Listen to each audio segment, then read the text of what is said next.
Depression রোগের কোনো ওষুধ, মন খারাপের কোনো ওষুধ আমি বলছি যে যেখান থেকে শুনতে পাচ্ছেন প্র্যাকটিক্যাল করে দেখবেন, ভালো লাগলে করতে থাকবেন, ভালো না লাগলে বাদ দিবেন।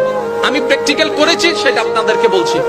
যখন আপনি দেখবেন আপনার মনে বেশি পাথর জমে আছে, আপনার দুঃখ কষ্ট বুঝার মতো কেউ নাই, আপনার চোখের পানির মূল্যায়ন দেওয়ার মতো কেউ নাই, আপনার দুঃখ কেউ বুঝছে না, আপনার কষ্ট কেউ বুঝতেছে না, আপনার আশে নেই পাশে নাই নাই নাই কেউ নাই, আপনি যখন খুব একা মনে হবে, আপনার দুনিয়ার কষ্ট যখন আপনাকে চেপে ধরবে, আপনি কিচ্ছু করবেন না, শুধু একটা কাজ করবেন, যাই নামাজটা পিছিয়ে ডাইরেক্ট সিজদায় চলে যান, ডাইরেক্ট সিজদায় চলে যান, কপালটাকে ঝুঁকাই দেন, নাকটাকে ঝুঁকাই দেন, হাতটাকে ঝুঁকাই দেন, নিজের অস্তিত্ব বিলীন করে দেন, চোখটা বন্ধ করে সিজদার মধ্যে চলে যান।